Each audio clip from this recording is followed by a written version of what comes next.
We're now witnessing a new chapter in the fight over free speech, with President Trump now openly threatening to test ABC, floating the possibility of a new multi-million-dollar lawsuit after the network put late-night host Jimmy Kimmel back on the air.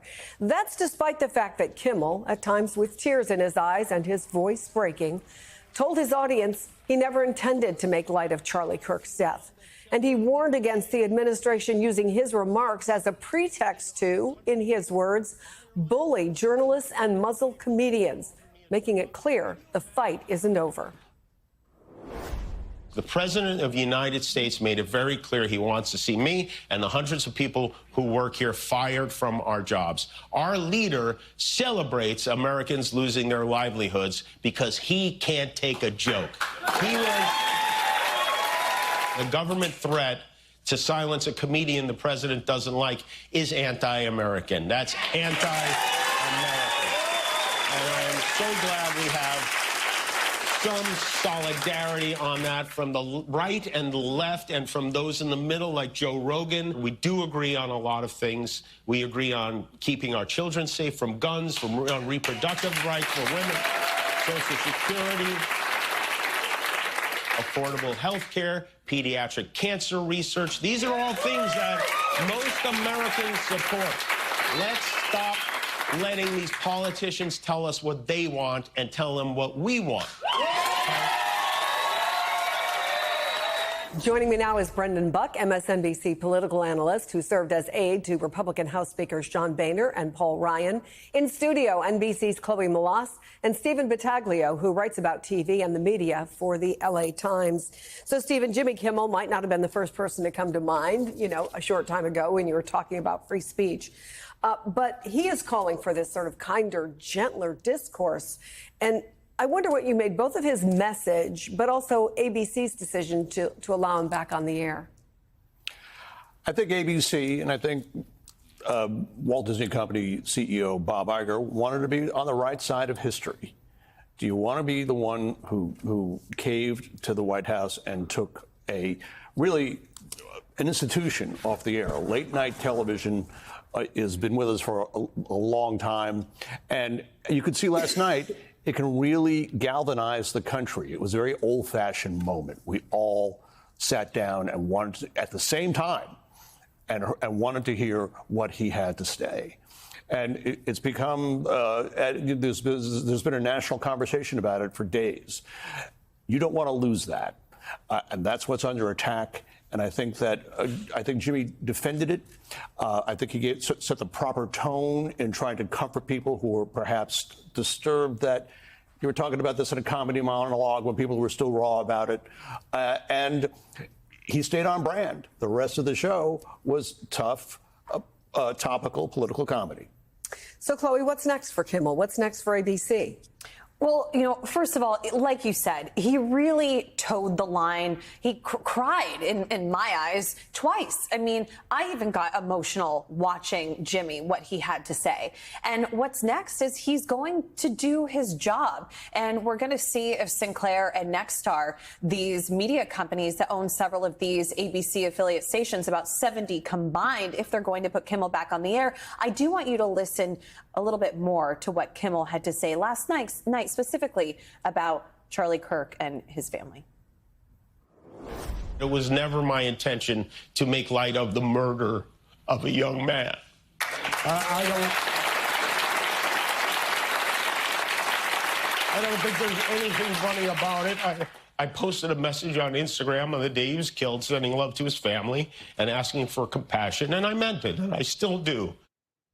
Now, Turning Point, Charlie Kirk's organization, a spokesperson, has come out and said the following, saying, "Not good enough, Jimmy. It's simple. Here's what you need to say. Quote, I'm sorry for saying the shooter was MAGA. He was not. He was of the left. I apologize to the Kirk family for lying. Please accept my sincere apology. I will do better. I was wrong."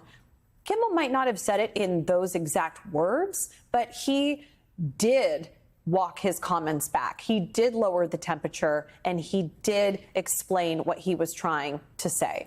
Brendan, the president is now making these veiled threats about suing ABC. The FCC chair, Brendan Carr, has indicated he wants to keep going after what he sees as liberal bias in the media. Do you think they're backing down? Do you expect them to escalate this fight? Where do you see this going? Well, it certainly doesn't seem like the president is backing down, expressing, I guess, outrage that Kimmel was allowed back on. And that's something we've seen time and time again. You have a lot of Republicans or Trump supporters will come out and try to say, well, that's not exactly, he wasn't trying to pressure ABC. You know, he was just, you know, expressing that he didn't like what he said. And then, of course, Trump comes out and makes very clear that he was trying to pressure ABC to fire him. At least that's how I interpret that Truth Social post. But it's hard not to look at this and think that there were some Republicans who did speak up, and it made a difference, I think. Look, we are, as a party, people who's supposed to believe in limited government. And people like Ted Cruz and Rand Paul rightfully said something to the effect of, like, we don't want to live in a country where the government gets to decide what's funny. I mean, that's what's less limited government than that. And so they provided, I think, some clear space for ABC to do what they want to do. But that doesn't mean this is the end of it. I mean, the FCC commissioner very clearly wants to do things that Donald Trump will like. And he has made clear on all kinds of fronts that he wants to use the power of this agency that's supposed to be apolitical to come down on places that the president doesn't like. And again, I'm not a big Jimmy Kimmel fan, but I certainly agree with him. That doesn't feel very American, and it's certainly not limited government. Yeah, and Ted Cruz couldn't have been more clear about this, Stephen. He essentially said that Carr was acting like a mafioso. And so it's interesting that last night Jimmy Kimmel brings in a guest to play Carr's successor in a sketch that kind of played more like a scene from Goodfellas. Take a watch. It seems like the FCC is using mob tactics to suppress free speech. What the did you just say to me? I didn't mean any offense. You know, you can't curse or we'll get fined by the FCC. I am the FCC. I can say whatever the I want. No, it's just me, Jimmy, the chairman of the FCC, gently suggesting that you gently shut the up.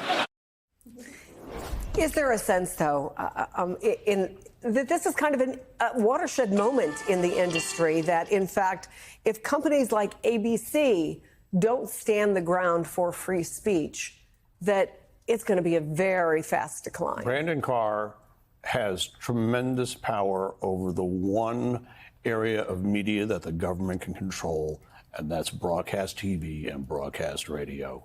They are licenses given out by the government, and the FCC decides which one goes where. Nexstar and Sinclair want the regulatory freedom to get bigger. Right now, they can only own 40%, or stations that cover 40% of the U.S. They don't feel they can compete going without getting more. They need Brandon Carr's approval, and that's all they care about. Whatever Brandon Carr says, I think they'll respond to that more than anything else. Well, I'll also point out that broadcast viewers now tend to be older, and those are the people who vote the most. You want to take away their favorite TV show. But that's a conversation for another day. Brendan, I want to play part of what Joe Rogan said on Monday, because he was speaking directly to the president and his allies who support this crackdown. First of all, I definitely don't think that the government should be involved ever in dictating what a comedian can or cannot say in a monologue. That's crazy. It's crazy. Now, if the problem is the companies, if they're being pressured by the government, so if that's real, and if people on the right are like, yeah, go get them, oh my God, you're crazy. You're crazy for supporting this, because this will be used on you. So, I mean, that's the question. Do you think that the administration, or at least any significant number of Republicans, see political risk in continuing to push this any farther? Look, this is a fight we've had as Republicans for like 40 years, going back to the Fairness Doctrine. This was like core conservative ideology. We fight against the government trying to say what you should have on the air. So that's not new. I think what we've sort of covered already is what's really going on here. This is less about like what your view of the right role of government is, and it's transactional for the president. Everything is transactional for the president, rather than just governance. There's a merger. Somebody wants something from the government. What can I get out of it? Okay, well, I can get rid of one of my critics on TV. That's great. And whether or not, I don't know if that's coming from the White House, but you clearly have an FCC chairman who thinks that that's something that's helpful to the president. And this is all just the use of the state in ways that should repel everybody. It's one of the reasons why Joe Rogan has a podcast. We people are spreading out. They're going to what they want to hear. It's not like you're going to get rid of your criticism by doing this. You're just going to create new outlets for it. So it's a losing game. It's not consistent with our principles. But yeah, if it makes Donald Trump feel good, I don't think they're going to back down from it anytime soon.